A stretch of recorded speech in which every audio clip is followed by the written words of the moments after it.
I'm Jana Fritz. I'm the Chief Executive Officer for the Michigan Soybean Committee. Welcome again to our Soybean Shop Talk series. Today we are in Fowler, Michigan. We are at the farm of Pat Feldposh. Pat, good to meet you. Thanks for being with us. So tell us about the farm. Tell us about the acreage and what are you doing here on your operation? So Jenna, I guess I always like to start at the beginning. I'm the second generation here. My dad was a small farmer. In the mid-'80s, when I graduated from high school, I decided to pursue a farming career. So I took over in the late 80s, early 90s. I was in partnership with my dad, and in 1992 is when we took over things completely. Now we farm about 2,500 acres consisting of corn, soybeans, and wheat. Farm with my wife, Becky, and my oldest son, PJ, and my middle son, Jake. Besides our farm, in order to have scales of economy and be able to do some of the innovative things we do custom farming also. We custom farm another 5,000 acres. Besides the 2,500 that we do, so about 7,500 acres. Our custom farming is all a la carte. We plant, we spray, we harvest grains. We don't do any forage or manure. We do tillage, deep till, and everything. So some farms we do the complete, do everything for them, planting to harvest, and some farms we just do single pieces of it. Some of the other things that we do here, we're Pioneer sales reps, have been since 1992. With the Pioneer business, we are granular agronomy specialist, so we do full service soil testing and do all of the agronomy, the recommendations for soil testing, and then we do tissue sampling and scouting also. In addition to that, we have a precision planting business, Feldposh Precision Services, that we started in 2000 with a partner, and then took that partnership over completely in 2006 and have been a full-fledged precision planting dealer. So Jenna, with some of these operations and things that we do, how we integrate them into our soybean growing, yes, and our full farm. Precision planting, we've beta tested a drill and some different things on our grain drill. We still plant 7.5-inch rows. We are working on doing variable drives so we can variable rate plant. Mm-hmm. Some of the really cool things that we've done, we've joined the Randy Dowdy and Dave Hula's group, we call it the Next Level group. Okay. And it's all innovative farmers. And just some of the neat things that we've learned with them. Now we have to sign a non-disclosure agreement, but there's some basic things that I can talk about. Sure. And we talk about planting practices, what depth to plant, what soil moisture to plant, and some of those basic things that we have to put into them principles. Yep. Very interesting that Don Stahl, let's talk about Don Stahl, who's had the record soybeans in the state for Absolutely. the last 2-3 years. Yes. Don didn't do one or two things right. He didn't plant the magic variety. He didn't put magic sauce on it or whatever. Don probably done 80 things right. And if he would have only done 79 things right, well, he might have only had 99 bushel beans instead of 120 this year. Yep. It was. Yep. So it's all every piece of the puzzle's got to fit exactly to make this all work. And then Mother Nature's got to help some too. Absolutely. Probably some of the biggest things we've been working on the last year or two on our soybean production, intensively managing our soil testing and grid sampling. Okay. We've pushed down to do some 1-acre grids, so very intense soil sampling versus 2.5-acre grids. That's helped us fine tune it, get our pH, our potassium and phosphorus levels in where they need to be. Yep. After that, once we get the beans up and going, tissue sampling. We never done tissue sampling until about 2 years ago. Okay. And doing a lot of tissue sampling and listening to the plant tell us what it needs Sure. and what it wants. Sure. And trying different fertilizers, micronutrients, and seeing how we can really push this crop along. Yeah. So another a thing that's been really interesting is that we learned through the Next Level group, and I can talk about this, is trust but verify. So, you know, if you see something that works, or someone tells you, "Hey, try this," Sure. do it on a reasonable or a manageable part of your acres. Do we always need to do that? We don't know. Yep. Is it really paying? So when farmers go, "Yep, go ahead and spray that," we'll leave a check strip to make sure that what you're doing is really going to work, and is it being profitable for you? Yep. So trust but verify. That's a great piece of advice for all farmers, Pat. And Yeah.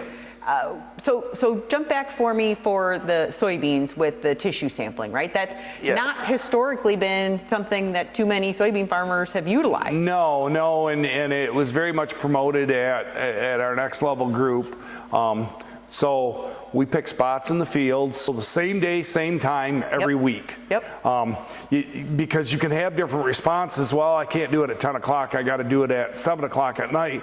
Well, how it's photosynthesizing and all that Completely stuff. different. If it's cloudy or sunny, that's fine. But you put a regiment together, and we did it every week, starting with the second trifoliate all the way till right when the leaves were turning yellow. Yeah. So every week.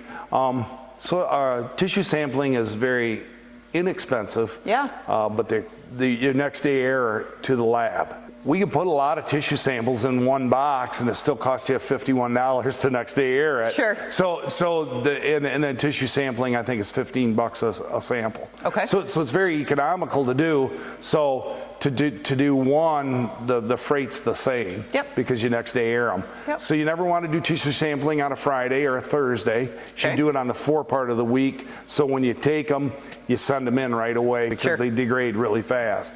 And then look at the differences, and you have a treated and an untreated check. Yep. That you keep tissue sampling every week on. So you can see, yep, I made an application here and I didn't here, and this changed. And the next week I made another application and this changed, and you'll be able to make that happen. So intensive management. Correct. Yes. Correct.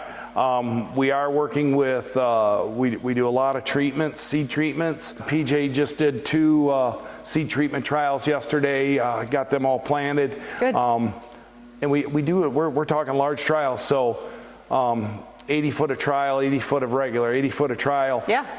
The one product we had enough to do 40 acres worth. So there's 80 acres of every 80 feet treated, untreated, treated, untreated. Great. So some really neat stuff. Base fertility is a big deal, Jenna. Our potassium and phosphorus levels, and we tended to over fertilize our corn. Okay. And said, oh, we'll just plant beans out there. There's a scavenger anyway. Well, they are a scavenger if you want to grow 50 bushel beans. Sure. No problem. Yep. That's probably not what we're going to be able to do here in the near future. Yeah. We're going to need to be much higher production than Yep. that. Statistics say that we lose approximately 40 acres of farm ground every hour here in the United States due to building and the cities getting bigger. Yep. We're going to have to continue to come up with innovative ways to, reduce pesticides, do integrated pest management. We scout. We don't blanket spray here. We're scouting. We're looking at what we need to do. Good. So some of them a lot of the stuff isn't rocket science. It's just you have to become with the system. Yep. and just do it. Work the system and make adjustments as you go. Yes, and Great. don't plant your beans and then 4 weeks later post the beans. Yep, I got the weeds under control, and go to the lake for the rest of the summer. Yeah. I think that ship has sailed. We're going to have to watch what we're doing and be a little bit more aggressive. Good. Okay. So let's also then talk, Pat, about the equipment side of your soybean operation, right? And not just precision planting, But when you talk about intensive management, what have you implemented on the farm over the last number of years to improve your overall soybean crop when it comes to equipment? Bought a new sprayer 7 years ago, Jetta, and it is it has tip-by-tip control. Okay. So it's a capstan system. John Deere's would be exact apply is what John Deere calls theirs. I forget what Case IH calls theirs, pinpoint, I think, or something like that. Okay. But nozzle by nozzle section control. Yep. So we have a 100-foot boom at 20-inch spacing, and each nozzle has become a section. So when you come across those point rows, each nozzle shuts off individually. Yep. So when we bought the system, it was almost $40,000 for the system, very expensive. And I figured a 4% overspray. Okay. Over the years, and I said, well, it'll take 4 years to pay for this system. And I found out at the end of the second year that actually I had the system paid for before the second year was over, because I didn't realize, boy, you know, weeds in the field are not acceptable, so a spray skip is not acceptable. So if you have a three-foot strip across the field and you have 10-foot boom sections, you're going to spray that 10-foot boom section and overspray 7 feet. Yep. Okay? Yep. I didn't realize the yield reduction we were having when you because we use soybean residual herbicides to help control water hemp and mare's tail and some of these noxious weeds. Yep. And I didn't realize how it was affecting my corn yield and the corn sprays we used to affect the soybean yield the next year. So our yields in those overlap areas went up dramatically because we weren't over applying. Gotcha. So that's probably one of the neatest innovative things we did is our tip-by-tip control. Yeah. It's helped all our crops. Good. We put our nitrogen on our wheat that way, so you don't have them strips of wheat that go flat. So tip-by-tip control is a big thing. Some of the equipment we've put on our grain drill, we put Delta Force on every row on our grain drill. We did a beta test with precision planting, and we use section control on our drill for that overlap and planting. Yeah. You know, just as we put a lot of this technology into corn planters, we're putting it into our grain drill. Yeah. We still plant 7.5-inch rows. The reason I like that is because of the weed control. I like the early canopy. Okay. We are working on variable rate control. We are controlling the planter with precision planting equipment, and it's still in the beta phase. Okay. To get scripts in there to do it. Yep. To do it all automatically. Things like handling our residue in the fall. How we're handling our corn stalks. It was easy to no-till beans when you grew 150 bushel corn. Yeah. You grow 200 plus bushel corn, BT corn stalks. So now we're managing our residue differently in the fall. We chop all our corn stalks and we lightly disc or run a vertical till over them to introduce some dirt onto them. We like to try and harvest our corn as soon as possible. We like to harvest our corn at 25% moisture, and that gets us earlier in the fall. It gets some heat, and them stalks really rapidly break down when we do that. Yep. We do some light tillage, vertical tillage in the spring to help manage that residue. Everyone basically is taking the populations of soybeans. We're really watching how the different populations are managed with the different soil types and things like that. You get that good black dirt, you know, we're really backing them populations down 120,000, 130,000 in 15-inch rows. I like about 140, 50,000 in 7.5-inch rows. Okay. You get them sand ridges and them high clay content, them knobs where the beans are only get 12, 14-inch tall. Yep. We're back up over 200,000. Okay. Because you crowd them and they grow taller. Okay. So we're really finding some really nice yield perks. Good. When you lower it, the populations in that really good soil type, you help control that white mold too. Good. Good. Okay. So the one that we were in Louisville 2 or 3 years ago. There's a group of us that go down every year, and we were talking 7.5-inch row beans versus 30s versus 15-inch row beans, and we're talking, well, we definitely want a variable rate plant our beans, and we'd really like someone to come up with the idea of about 3 o'clock in the morning. We figured this out one morning, and we want to be able to not only go from 200,000 on that sandy ridge or that clay ridge at 7.5-inch rows. We'd really love to go from 7.5-inch rows to 15-inch rows and go down to 140,000. So let's, where we got that white mold. I think it's a great invention. Someone's just got to figure out how to do it. Sure. But yeah, we figured that out one morning. Now when that comes to the farm, let us know so we can come back and talk about that. we will definitely want to talk about that. So some neat things that guys are doing. Soybeans are finally getting treated with a priority, and we're seeing yields go, a steady incline. Good. Because we're treating it, we're giving it some attention, and people weren't doing that. Yeah, good. That's good to hear, and that's exactly what that was going to be one of my follow-up questions, right? You've seen returns, obviously. Yes. So and appreciate that you're also giving the good message to farmers about trust but verify. Anything else for your fellow farmers, right? That we've talked a lot about a lot of things: fertility, equipment, tissue sampling. For your neighbor farmers, anyone else in the state that they just want to do better at managing their soybeans, what would you say would be their first step to getting more intensive in their soybean management? Treat their soybeans just like they do their corn. If they pay a lot of attention to their corn, if they pay a lot of attention to their wheat, pay a lot of attention to soybeans, and they'll return. Yeah.